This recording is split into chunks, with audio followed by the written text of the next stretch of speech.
Hi, this is Patricia, and thank you so much for stopping by to watch this little video. I could not figure out how to video my laptop screen to show what I'm doing. And the purpose of today's video is to show you how to take pages like this, which are US letter, and that's 8.5 by 11 inches, and turn it into a portrait, which is 11 by 8.5 inches, if you open it all the way, without distorting the image. And I came up with a way to do it. There are actually two different ways. One's way complicated, but I have a Microsoft HP, excuse me, laptop, and I think the MacBooks probably have more sophisticated software, and you may have a photo editing software that will do this for you. And if you do, and you have a way to do this, stick with what you're doing. This is just for people to give them an idea of how they can turn this into the tall and skinny books, which are so popular right now. And I've been wanting to make one for a while, and because I know the origin story of where they came from, and I will tell you that little story today. And I was watching TV, and I love the Great Pottery Throwdown from England. It's been 6 or 7 seasons now, and I love the host. They're so kind, and these are just everyday people who do pottery in their homes, and they get to go and compete, and it's just the nicest thing. It's not like that mean Paul Hollywood on British Baking Championship. I think he's mean to those people. They know when they screw up. They don't need him to tell them. And anyway, I was watching that, and I was finishing these journals that I've been working on for months, my little angel journals, and I'm hoping that I can get that filmed and up today. But what I was looking at the time was one of Rachel at Roxy Creations papers. I hope that I'm in frame. I had to move my tripod, and because I usually film the other way because it's horizontal, not portrait, and so I made markers, so I hope that these are in frame. But I was working with that. I think I was going to make a tag or something, and I just happened to look at it, and then I got to thinking, and I folded it in half, and I thought, gee, that looks great. That could absolutely work as one of the papers, because it doesn't look out of place, even though it was landscaped, because you can add a pocket, or do a flippy thing, or do all kinds of stuff. And the other side is just as pretty, I think. And the name of this kit, this is she's Roxy Creations, and this kit is her pretty background pages, kit number 2. I will put a link to her channel, because that is the origin story of where the tall oak one. And Brenda is in here with her 4 kittens who are now 2 weeks old, and she thinks she has to be an internet star. Brittany, we had this conversation. Okay, show them your cute face. Hello, I got new babies. I so cute. My babies are cute. Now go away. Go on. I love you, but go. Go see your babies. Go on. Sorry about that. But anyway, but that's what got me to thinking that I could do this. And I wanted to do it a little bit differently than having all of the document papers, which most people are doing. I want to do a little bit of each. And this is actually the first journal I have ever made for myself. And I've made tons of journals for myself using just notebook paper, or printer pages that didn't come out right, and use the back because I didn't care, because it was just stuff, I usually keep a garden journal. But we were, after the pandemic, we had found a new place to live, and this was at the beginning of 2021, and thinking that we would certainly be out of isolation by the time we went to move in September. And we had a new apartment that was brand new and really nice. And unfortunately, because of the pandemic, the building inspectors, the city people, were all way behind. And when it came time for us to move, the new place was not anywhere close to being done. They were not signed off. And because construction had stopped, it was a mess. And so we were literally from pillar to post, just awful, awful, awful. We put everything in storage, and because it was such a last minute thing, we used all those big U-Haul boxes that they have just to put everything in storage. And we lived at different places that, you know, had furnished things until we could find a permanent place. And we finally, this is a house I think we were meant to live in. I love it. It was built in 1931. But when we went to get our stuff and it was time to move, there had been a massive leak. We had had so much rain, and everything we owned was ruined. And all my craft supplies, and Rachel at Roxy Creations always said, don't hoard your stuff. Save a little for yourself and use the rest. And she's absolutely right, because I would have beautiful things that I would just hoard. And so this is what I'm going to do with this little journal. She kind of is doing the same thing with hers. I'm going to put the story of me rebuilding everything. I lost my sewing machine, my new computer, my 25-year collection of fabrics and trims and just all those kinds of things. It was heartbreaking. All of my tools were broken, and I had not too long before we put it in storage, bought one of those whale tail punches. It was $90, and it was so ruined you couldn't even open it. It was so rusted. So anyway, I'm over that, and but I'm going to take her advice when I find things I like. I'm going to save a little bit for me and use the rest and put them in journals and pass them on. So that's what made me think that I was going to do it. And I was watching the Great Pottery Throwdown, and their little spot test they had to do was decorate. They call these jugs, we call them pitchers, but they called them water jugs, and it looked just like this, and they had to do a painting or decorate it in some manner. And so I knew I had this kit somewhere. This is antique papery. It's called Tea Cup, I think, or Tea for Two or something like that. And I remembered that it had a jug on the front. It has also teacups and teapots and things like that. But it comes in, I thought I had a printout of it. But anyway, it's landscaped. And when I tried to put it into portrait, it was really, really badly distorted. So I have a program that will, if I can convert it to a PDF and then do a bunch of stuff with PDF, but it still did not work as great as I wanted it to do. So then I thought, well, you know what, I'm going to crop it and see if that works. And it did.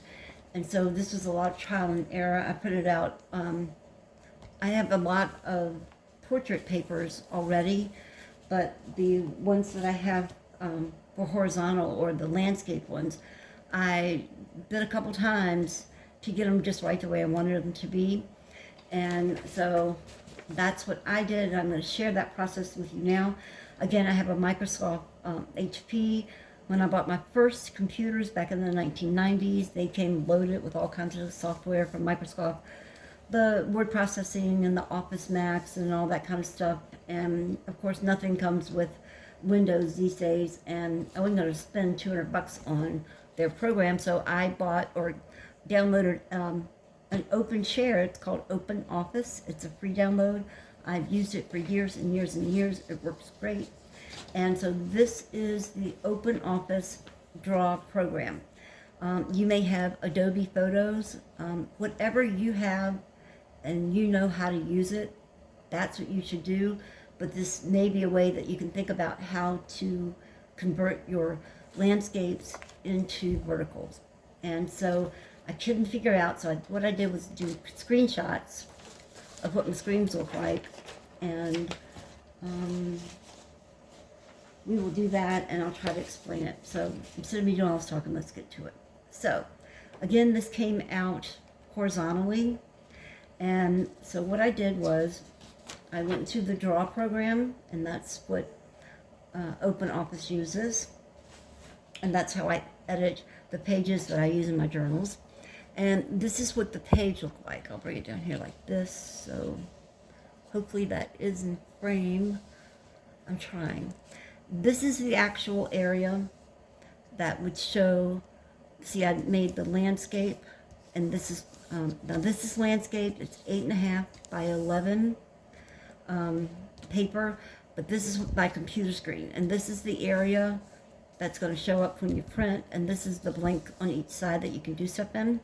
At the same time, I had a certificate of marriage that was horizontal, but it wasn't all the way, it wasn't 9.5 by 11. So what I did was, in order to have a horizontal page become a vertical page, or from landscape to portrait, each side had to be 4.25 or 4.25 inches wide. So they have a program there in the draw. You click on it, and then you can go down the menu below, and you can pull up a rectangle. And so I made the size of the rectangle 4.25 or 4.25 inches, and you can move it around. And I would take it and I would move it from the center to this side to ensure that I had the 425, and it worked great, like a charm. And then that way I could say, and then I could do the length, the 8.5 this way, just on the computer. So that's what I did. But before I got to this part, and again, I'm sorry, this is just on a, and I'll try to put it up here. I went to crop the picture. And as you can see, oh, I hope, there we go. I think that's coming out a little better. I had to crop it a little bit on the right side and a lot on the left in order to get this here, there. And then you just click OK. And then I went back into this, and I kept going until I found it, and I kept printing out a couple of them. Here's one of them, and then this is the final one, and none of the words were distorted, because when you take away some of the width from it, you can make it taller without distorting any of the images or the writing. So this was the last version, and I printed that out. And then the second thing that you can do to make sure after you crop it, you're going to have to resize your paper. So in my program, you can either go down to, in the crop part, you can either go see where it says width 660 and height 842. I had to change that. You can change it here, but I went up to the one called position and size, and I made my width 8.5 and my height by 11. And that made it absolutely perfect. You can even fill in up here, but I didn't care about that part right there. And so those are the two programs I used. And again, this is the cropping one. See where I cropped it and took away pages from it. And then used the positioning and the sizing to make the 8.5 by 11. I hope you can see it. I can't see anything because the phone's in the way. So that's how we did that, and that's all she wrote. It takes a little bit of time to manipulate it, but it's worth it in the end because you get a really perfect result. And so I will, as we flip through these pages, tell you the origin story of how come people are doing the tall and skinny document journals. And it all starts back with my friend Rachel at Roxy Creations, and she is just an incredible person. She gave me the greatest gift of my life, I think, at this stage of my life, and that was showing me how to paper craft. I thought you had to be genius, and that digital kits were something only genius people could do. And she kept saying, no, give it a try, and I did, and I followed her instructions. She taught everybody how to find the digital kits on Etsy, and how to download them and how to use them. And then she began creating wonderful kits herself. She and her husband, and her daughter even did one. So let me tell you the story of how these journals got to be and how it just exploded virally. She's the Kardashians of the crafting channels on YouTube, but so much nicer and better people. And so anyway, this was right before, she lives in Italy, and this was right before the pandemic, the isolation, I believe. Her birthday is in February of 2020 that year, and 2 times a year, her area would have an antique market where vendors would come and sell their antique books and papers and all kinds of things. And she didn't think that she was going to buy anything, so she didn't take a whole bunch of money with her. And when she got there, she ended up spending all of her money because she found great buys. And then the ATM machine was not working. And so, anyway, she went to this one vendor, and they happened to have what she realized were two journals made in the late 1800s into the early 1900s. And the vendor told her that she had had them for years and had purchased them in France, but for some reason decided to sell them at that time. And Rachel's mother-in-law said, well, I tell you what, I will buy this for you for your birthday. And that is how that came to be. And then after she bought them, she showed everybody on a video what she had purchased. And then later, a little bit down the line, once we were in isolation, she made one. And that is where the tall and skinny or tall and slim journals come from. And she has a playlist on her channel, which is Roxy Creations. And I will leave a link to her to all of the videos about this, and it's amazing. You should watch them all because she gives just great ideas. And she had documents, some from the 1600s that she found there, and she made them a kit, and I bought those way back in 2020, and I use them a lot, and I love them because here in America, if you've got something from 1950, you think you got something old, and we will never find documents from the 1600s for sale, or books from the 1700s and 1800s for sale really cheap either. So it's just a treat, and it's such a blessing that she copies those for us and makes them into kits so that we can use them in our journals too.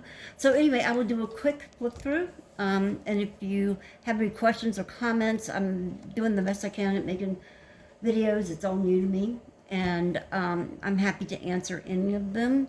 And again, I'm sorry, I just don't know how to film my computer screen, but that's all you really do. You just have to crop them and then print them out until you are satisfied with them, and until you get the correct size you want to make. You might not want to use the whole 8.5 by 11. You might want to do, by 10 or whatever you want. And that's the great part of journals, because we can make them however we want them.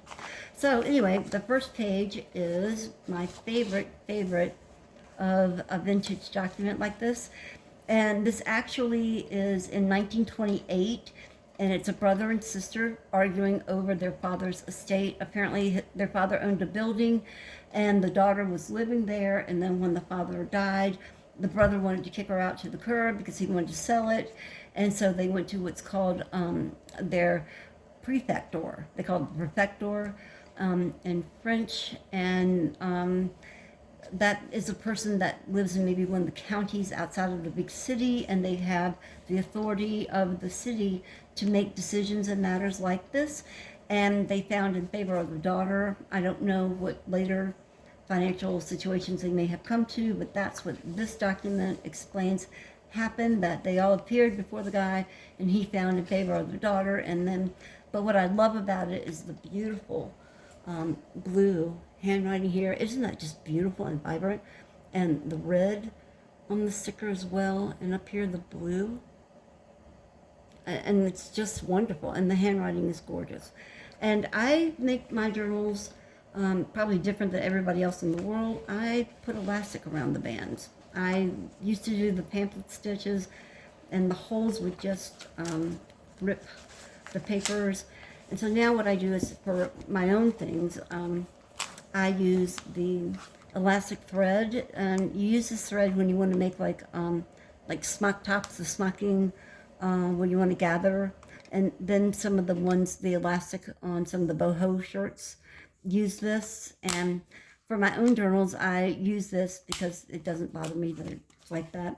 But for the journals I sell, I use a single one, elastic cord. It's a little bit thicker. But before I did that, I tied it on with this blue crochet thread I had, and just did a slip knot, but it kept coming undone. So then that's when I put the elastic through there.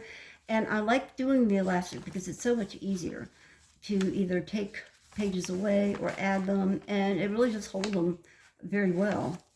And I do gardening journals every year that I have a garden, and it really is a great way to do those. But let's go through the flip through and get through this. I hope that it's in frame. It says it is. So that again is from Antique Papery, and it's a teacup one, I think. And there's that one. This is also Antique Papery. Isn't that just beautiful, beautiful paper? I love it. Here we go. I can see the bottom. I can't see whether you're seeing the top. And on the other side is also some of her paper, collage paper. This is from a kit called Envelopes, and all the pages in there were blue except for one, which is pink. And this is a receipt type letter in French. This is Rachel's kit that I turned sideways. That was her landscape, and just turned it sideways. And isn't that beautiful? And it really is some pretty, pretty papers, and you can add laces, pockets, you know, a little flip out, whatever I want to do. This is from the envelope kit, and look, that's where they had their finger. Every time they looked at it, and then the finger caused that, but you can see where the little finger thing is. I think that's so cool. And I don't know the date, but it's so pretty. The handwriting is gorgeous. This is a certificate of marriage from the late 1800s, 1892. And I think that's amazing, up in Massachusetts. And this is from my porch prints. Now I did this a little bit differently. I love this page from my porch prints. I love it, love it. It's called Shabby Ticking, and it's a landscape one, of course, you can tell. And so what I just did was I printed it off, and then I just cut the sides and the top to make it fit through here. And I do want it to be full size, and the back is also from that same file, Shabby Ticking, because I didn't want it to be all the way through. I wanted to make it a little bit junk journal-y. And then this is also Antique Papery. These are all portrait already papers. This is just another pretty scripted one. And I didn't look at that one. This is from what's called Blue French Papers. And I just love that blue. Isn't it pretty, pretty, the fleur-de-lis? And this, I'm not sure where I got this one from. But I was looking through stuff when I was looking through the background pages and found this already printed out. And I don't know what it is. It's on cardboard, so I was going to use it, or cardstock.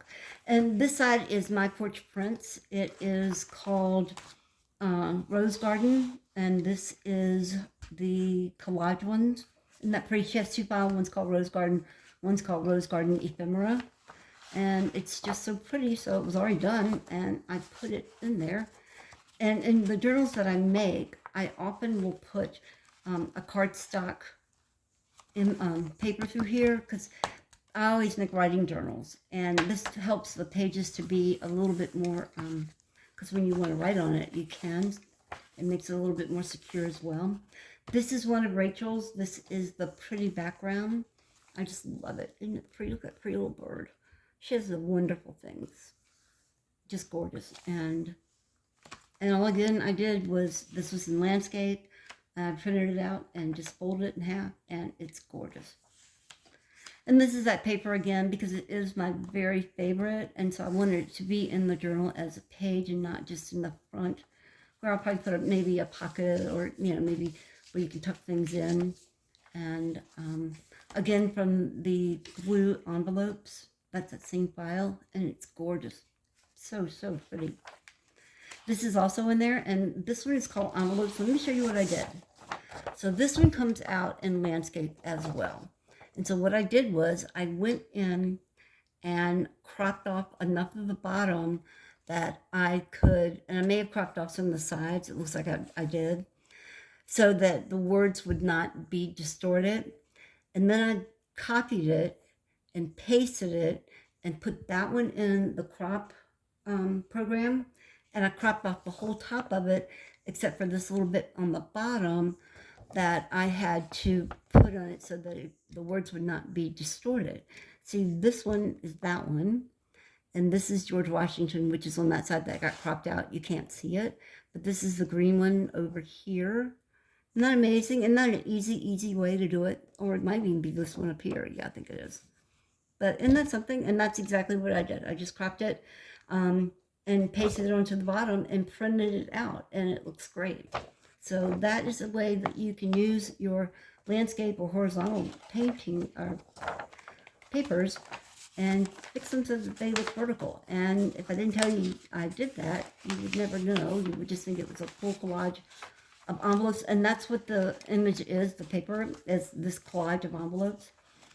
This next one is actually an arrest warrant, but the handwriting is just beautiful as it can be. So I thought, well, you know, whatever happened happened. That's from 1691. I have no idea. I think it's in a kit called Antique French Documents. Literally, I think that's the name of them. And if you're interested, just leave me a comment and I'll look it up and try to find it. This was a different kit, and I printed on the back of that, but I usually iron my tea-dyed papers, but I couldn't find the spray starch, so I didn't iron them. I made this 2 nights ago, and so when I ran it through the printer the first time, see how it all got through. Oh, and the printer makes horrible noise. And I have a Canon, it's the best printer I ever had, and I didn't want to break it. So I did this, the second one, that has a little bit of the ink, but that's okay. And I can certainly use this. The back is fine. So I'll find other thing to use it for. But found the spray starch, so I started painting. I was ironing on my papers today. And that's just a little extra one I have. This is from the My Porch Prints Shabby Ticking pages. And this is the only, this comes from that blue envelope, except for it's pink. I don't know if you can see the pink or not. And it's got lace on the back. I think that's kind of cool. I'm sure that's not the original. They took the and printed it over and then made it a part of a kit, which I loved. This is from the Journal Boat, one of my favorite ones. It's called Floral Delight. And these pages make such great background pages and tags and like the whale tail tags that you put on tags. And this is my favorite pages. I use these all the time, and I put them in all of my journals. And I had to do the same thing. I had to crop them on the side and print them out until I liked how they ended up, and see how none of the wording is distorted. And I just love it because the roses are really my favorite part. And these are just the back sides. I don't know if you can see, but it's really pink. Isn't that pretty? Wasn't that a good idea to do that? And this is just this one. And I put it in there, this specific one, because it's from 1691. Isn't that beautiful? And I can write on it or put a flip out or do something else on it. And I've got lots of room to write right here. And I can paste whatever new things I'm buying as I rebuild slowly my stash. And that's the other side of that pretty blue. And that's the other side of that other one. But isn't that just amazing that from all that time, 1928, almost 100 years ago, it's still that vibrant and beautiful and available. That's the back side of Rachel's. It's just, look at this. Isn't that paper so pretty? She has some just wonderful things. And that's the My Porch Print. And that's that other, in this pretty, it's one of my favorite kits. I love it. And it's just that beautiful French blue. And that's the back side of the antique papery. It's just so pretty. And that's why you can use pages other than just your documents. If you like, because they're your journals, you can do what you like. The other side of that blue one, and Rachel's.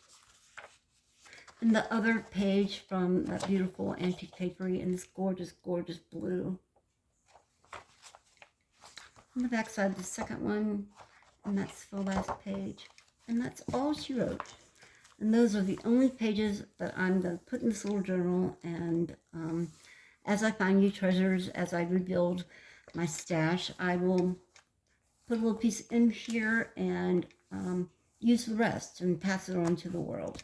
So thank you so much for watching. Again, if you have any questions or comments about anything, just leave me a comment down below and I will do my best to answer it right away. I'm going again to leave a link to the playlist from Rachel at Roxy Creations, so you too can know the origin story of the tall and skinny journals. They're wonderful, and it's so much fun to watch her videos as she created it. And boy, it is pouring down right here. In cold Richmond, Virginia.